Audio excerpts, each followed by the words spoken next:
안 돼! 사인하지 마! 선택지는 두 가지입니다. F-15K 전투기의 제트 엔진이 내뿜는 굉음이 활주로 경납고 전체를 집어삼킬 듯 울렸다.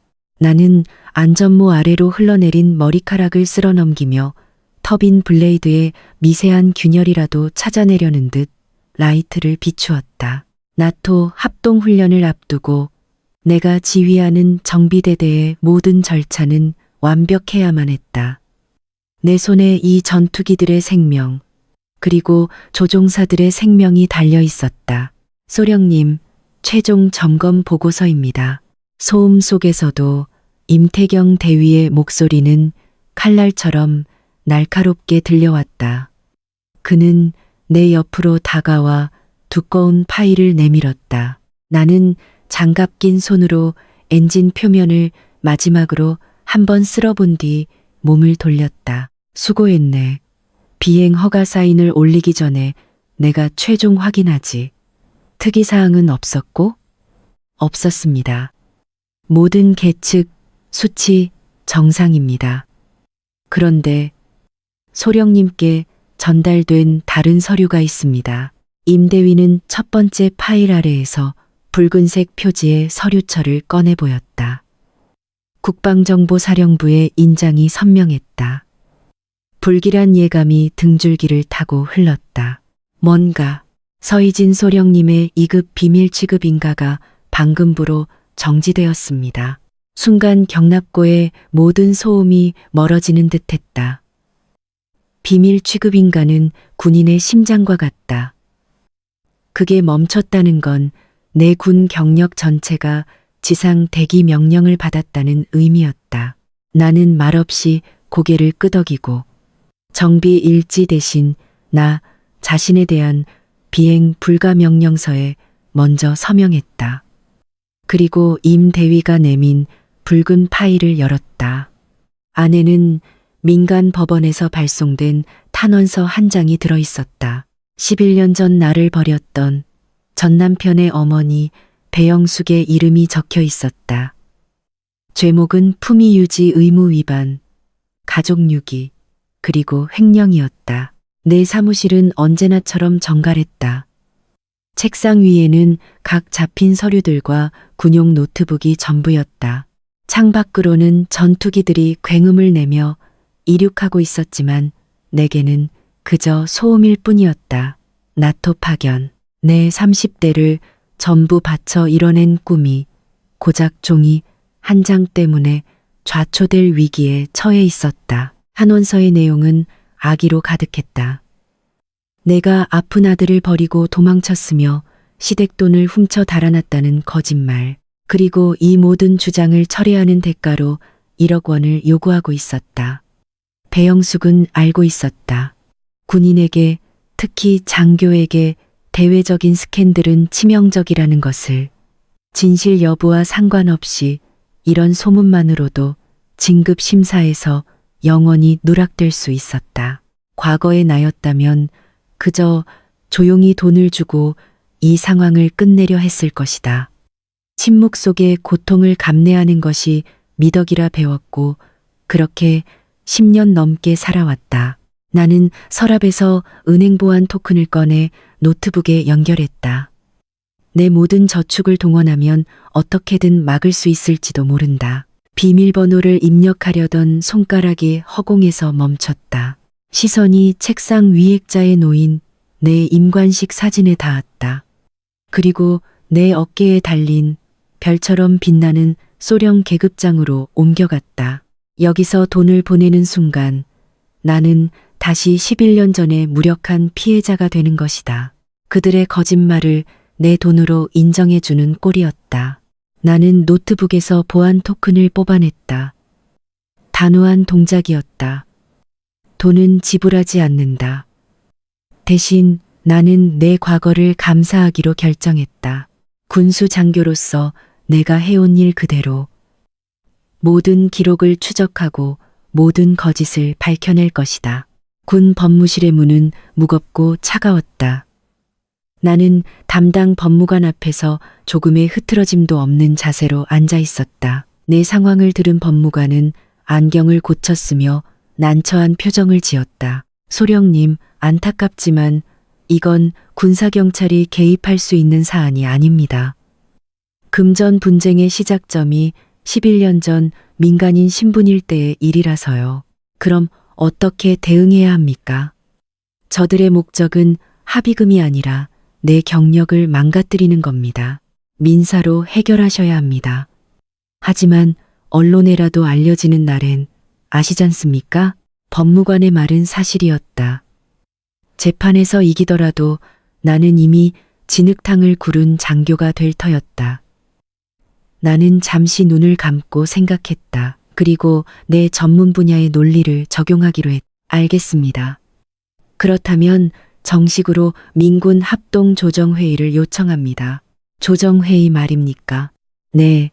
저는 11년 전 사직서 위조와 급여 갈취 사건을 일종의 공급망 훼손 사건으로 간주하겠습니다. 제 경력이라는 군 자산에 손실을 입혔으니까요. 그들이 제 사직서를 위조해 제출했던 시점의 회사 IP 로그 기록과 당시 제 급여가 입금되던 계좌의 모든 거래 내역에 대한 자료 제출을 법무실 이름으로 요청할 수 있도록 협조해 주십시오. 내 말에 법무관의 눈이 커졌다. 그는 감정적인 대응 대신 사건을 하나의 작전처럼 분석하는 내 태도에 놀란 듯했다. 그는 잠시 서류를 뒤적이더니 이내 결심한 듯 고개를 끄덕였다. 알겠습니다, 소령님. 필요한 모든 행정적 지원을 제공하겠습니다. 이건 흥미로운 접근법이군요. 나는 법무실을 나와 차가운 복도를 걸었다.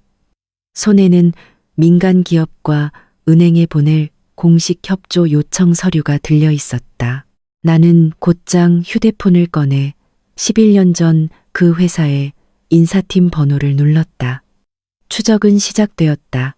11년 만에 다시 찾은 옛 회사의 건물은 낯설었다. 나는 군복 대신 단정한 민간인 복장을 하고 있었지만 어깨와 허리는 군인처럼 꼿꼿하게 펴져 있었다. 기록 보관실의 젊은 직원은 내 요청에 심드렁한 표정으로 답했다. 11년 전 퇴사자 기록이라고요? 너무 오래돼서 찾기 힘듭니다. 폐기됐을 수도고요. 내부 규정상 나는 그의 말을 자르지 않고 끝까지 들었다. 그리고 품에서 법무실에서 발급받은 서류를 꺼내 책상 위에 펼쳐 보였다. 군사안보 관련 조사에 대한 협조 요청서입니다. 현역 장교의 비밀 취급 인가와 관련된 사안으로 요청된 자료를 제공하지 않거나 훼손할 시 관련 법규에 따라 처벌받을 수 있습니다. 내 목소리는 낮고 차분했지만 처벌이라는 단어에 직원의 얼굴이 굳어졌다. 그는 더 이상 규정을 들먹이지 않고 떨리는 손으로 낡은 서버에 접속하기 시작했다. 화면에 오래된 녹색 인터페이스가 나타났다. 어떤 기록을 찾으시는 겁니까? 11년 전 10월 14일자로 제출된 서희진의 사직서 파일. 그리고 그 파일이 제출된 시간과 IP 주소를 교차 확인해 주십시오. 내 지시는 정비대대에 명령을 내릴 때처럼 정확하고 군더더기 없었다. 직원은 몇 번의 클릭 끝에 데이터를 찾아냈다. 화면에는 작은 글씨들이 떠 있었다. 사직서 제출 시간은 오후 2시 30분. 내가 유산 수술을 받기 위해 수술실로 들어가던 바로 그 시각이었다. 그리고 접속 IP 주소는 병원이 아니라 강도윤이 다니던 회사의 사무실로 기록되어 있었다. 첫 번째 증거였다. 은행의 VIP 상담실은 아늑했지만 공기는 차가웠다. 내 맞은편에 앉은 중년의 지점장은 곤란하다는 듯 미간을 찌푸렸다. 고객님, 해지된 지 10년이 넘은 계좌에 현금 인출 내역을 추적하는 건 사실상 불가능합니다. 현금 인출 내역을 보려는 게 아닙니다. 나는 다시 한번 군 법무실에 협조 요청서를 내밀었다. 제가 군인이 되기 전 사용하던 급여 계좌입니다. 제가 해고당했다고 알고 있던 날 직후 제 의사와 상관없이 거액의 자금이 빠져나간 정황이 있습니다. 그 기간에 발행된 모든 수표와 계좌 이체 내역을 확인하고 싶습니다. 내 설명은 감정 대신 사실에 기반했다. 지점장은 서류에 찍힌 군부대 직인을 확인하고는 마지못해 직원을 불러 지시를 내렸다. 얼마 후 직원이 가져온 거래 내역서에는 먼지 쌓인 과거가 고스란히 담겨 있었다. 그리고 거기 있었다. 내가 집에서 쫓겨난 바로 다음 날, 내 계좌에서 거의 전액에 가까운 돈이 단 한 번의 계좌 이체로 빠져나간 기록. 수취인 이름은 배영숙 부동산 신탁이었다. 순간 피가 거꾸로 솟는 기분이었지만 나는 표정을 바꾸지 않았다. 이건 단순한 학대나 갈취가 아니었다. 처음부터 내 퇴직금과 급여를 노리고 벌인 치밀하게 계획된 횡령이었다. 그들은 그 돈으로 부동산을 사들인 것이다. 이 거래 내역서에 은행 직인을 찍어 공식 증명서로 발급해 주십시오. 나는 돌처럼 차가운 목소리로 말했다. 은행을 나와 차에 앉은 나는 한참 동안 핸들만 붙잡고 있었다. 그리고 배영숙의 번호를 눌렀다. 신호음이 2번 울리자마자 귀를 찢는 듯한 목소리가 터져 나왔다. 그래, 이제야 연락했냐? 생각은 좀 해봤어? 내 아들 도윤이 곧 정치인 집안 딸이랑 재혼하는 거 알기나 해? 네가 1억 원 안 보내서 그 귀한 혼삿길 막으면 어쩔 거야. 배영숙은 여전히 기세등등했다. 내가 겁을 먹고 돈을 보낼 것이라 확신하고 있었다. 나는 분노로 떨리는 목소리를 애써 감추고 11년 전에 어리고 무력했던 내 모습을 연기했다. 어머님, 아니, 사모님, 저는 스캔들을 감당할 수가 없습니다. 원하시는 대로 합의하고 싶습니다. 의도적으로 낸 나약한 목소리에 수화기 너머에 배영숙이 의기양양하게 웃는 소리가 들렸다. 그럴 줄 알았지. 군복 입고 폼 잡더니 별 수 있겠어. 그럼 내일 만나서 합의서에 도장 찍자고. 네, 어디로 가면 될까요? 배영숙은 덫에 걸려들었다. 나는 그녀가 의심하지 않도록 최대한 차분하게 시내의 한 주소를 불렀다. 그곳이 단순한 합의 장소가 아닌 군, 민 합동법률조정센터라는 사실은 말하지 않았다. 전화를 끊자 내 얼굴에서 모든 표정이 사라졌다. 내 군 숙소의 작은 책상 위는 마치 작전 지휘소 같았다. 나는 IP 로그 기록, 은행 거래 내역서, 그리고 11년 전 유산 진단서를 시간 순서대로 배열했다. 모든 증거 자료에는 색임표를 붙이고 예상 질문과 답변을 요약한 문서를 옆에 두었다. 이건 단순한 조정을 위한 준비가 아니었다. 목표를 무력화하기 위한 정밀 타격 계획이었다. 그때 방문을 두드리는 소리가 들렸다. 임태경 대위였다. 그의 얼굴은 평소보다 더 굳어 있었다. 소령님, 최종 통보입니다. 내일 17시까지 정직 사유가 해소되지 않으면 나토 파견 임무는 다른 인원에게 인계됩니다. 시계의 초침 소리가 유난히 크게 들렸다. 임 대위는 안타까운 시선으로 나를 바라봤다. 나는 말없이 책상 위 서류철 사본 하나를 그에게 건넸다. 작전 브리핑이다. 표적은 배영숙과 강도윤. 혐의는 허위사실 적시에 의한 명예훼손, 공갈 협박, 사문서 위조 및 행사, 그리고 횡령. 임 대위는 내일 조정회의에 군측 증인 자격으로 동석해주게. 모든 발언과 증거 제출 과정을 기록하고 확인해야 한다. 임 대위는 서류를 넘겨보았다.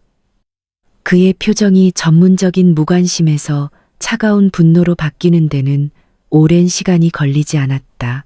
그는 서류에서 눈을 떼고 나를 보며 조금의 망설임도 없이 경례를 붙였다. 명 받들겠습니다. 나는 내일 입고 갈 정복을 옷걸이에 걸었다.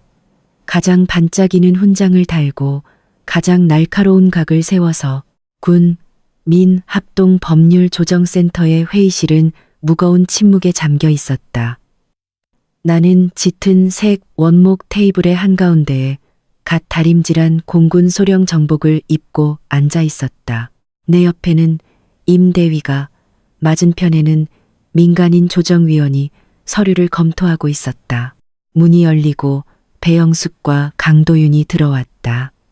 그들은 마치 백화점 명품관에 쇼핑이라도 온 듯한 화려한 차림이었다. 배영숙은 나를 발견하고 비웃음을 흘리려다 방 안의 공식적인 분위기와 내 어깨의 계급장을 보고 순간 얼어붙었다. 강도윤은 시선을 어디에 둬야 할지 모른 채 당황하며 고개를 숙였. 나는 자리에서 일어나지 않았다. 대신 턱짓으로 그들이 앉을 맞은편 의자를 가리켰다. 내 행동에는 어떠한 사적인 감정도 실려 있지 않았. 그저 절차를 집행하는 지휘관의 움직임일 뿐이었다. 아니, 이게 무슨 짓이야? 무슨 회의실이 이래? 그냥 조용히 돈이나 받고 끝낼 것이지.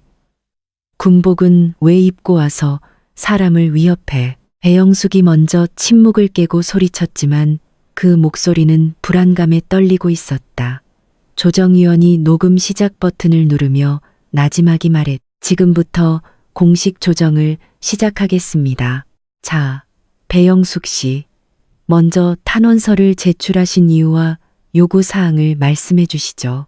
조정위원의 말에 배영숙은 언제 그랬냐는 듯 다시 피해자 연기를 시작했다. 그녀는 눈물까지 글썽이며 내가 병든 아들과 자신을 버리고 야반도주했으며 그 정신적 피해 보상과 과거에 빌려간 돈을 합쳐 1억 원을 받아야겠다고 주장했다. 그 돈을 주지 않으면 이 탄원서를 철회하지 않고 서희진 씨의 군 경력을 끝장내시겠다는 말씀이시죠. 당연한 거 아니에요? 자기가 저지른 죗값은 받아야지. 나는 배영숙을 무시하고 시선을 강도윤에게 고정했다. 나는 지휘관이 부하에게 질문하듯 낮고 힘있는 목소리로 물었다. 강도윤 씨, 방금 어머님의 주장에 동의합니까? 강도윤은 내 시선을 피하며 우물쭈물했다. 하지만 배영숙의 날카로운 눈초리에 떠밀려 마지못해 고개를 끄덕였다. 네, 어머니 말씀이 맞습니다.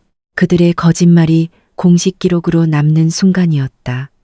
나는 준비해온 서류철을 열었다.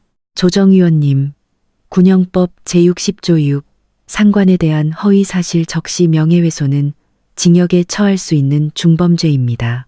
지금부터 이 탄원서가 얼마나 악의적인 허위사실에 기반하고 있는지 증명하겠습니다. 배영숙이 책상을 내리치며 소리쳤다. 증거도 없으면서 어디서 허세를 부려. 나는 첫 번째 증거 서류를 꺼내 테이블 위로 미끄러뜨렸다. 테이블 위로 미끄러져간 서류는 바로 내 구 직장의 인사팀에서 발급한 접속 기록 증명서였다. 배영숙은 코웃음을 쳤다. 이따위 종이 쪼가리가 뭐 어쨌다는 거야. 제 이름으로 사직서가 제출될 당시의 기록입니다. 나는 차분하게 설명하며 그 옆으로 내 유산수술 기록이 담긴 진단서를 나란히 놓았다. 여기 사직서 제출 시각은 11년 전 10월 14일 오후 2시 30분으로 되어 있습니다. 이 진단서에 따르면 저는 바로 그 시각에 수술실에 들어가 있었습니다. 물리적으로 사직서를 제출할 수 없는 상태였죠. 강도윤의 얼굴에서 핏기가 사라지기 시작했다. 나는 그를 똑바로 응시하며 마지막 결정타를 날렸다. 그리고 가장 중요한 것은 이 접속 IP 주소입니다. 병원이 아니라 당시 강도윤 씨가 근무하던 회사의 사무실 주소로 기록되어 있습니다. 그럴 리가. 뭔가 잘못된 거야. 강도윤이 중얼거렸다. 그러자 배영숙이 아들을 감싸며 소리쳤다. 네가 아파서 정신없으니까 도윤이가 대신해 준 거잖아. 널 위해서 그런 거라고. 그 말은 녹음되고 있는 이 회의실 안에서 모든 공모를 자백한 것이나 다름없었다. 나는 싸늘하게 말했다. 두 분이 공모했다는 사실을 인정하시는군요. 배영숙은 이제 공포에 질려 화제를 바꾸려 발악했다. 그래도 네가 우리 집에서 먹고 잔 게 몇 년인데. 은혜도 모르는 것. 그 부분에 대해서도 감사를 진행해보죠. 나는 두 번째 서류처를 꺼냈다. 은행에서 발급받은 공식 거래 내역 증명서였다. 제 마지막 급여와 퇴직금의 물류 흐름을 추적해봤습니다. 발신지는 제 급여 계좌. 제가 집에서 쫓겨난 바로 다음 날 전액이 단 한 번의 송금으로 빠져나갔습니다. 그리고 수신지는 나는 서류 위의 이름을 손가락으로 가리켰다. 배영숙 씨 명의의 부동산 신탁 계좌입니다. 이걸로 어디에 있는 아파트를 사셨는지도 이미 확인했습니다. 그 순간 배영숙의 오만하던 얼굴이 무너져 내렸다. 강도윤은 의자 등받이에 완전히 몸을 기댄 채 눈을 감았다. 나는 미리 작성해온 마지막 서류 2장을 테이블 위에 놓았다. 하나는 사문서 위조 및 횡령 자백서였고 다른 하나는 군에 제출된 탄원서 철회 신청서였다. 선택지는 2가지입니다.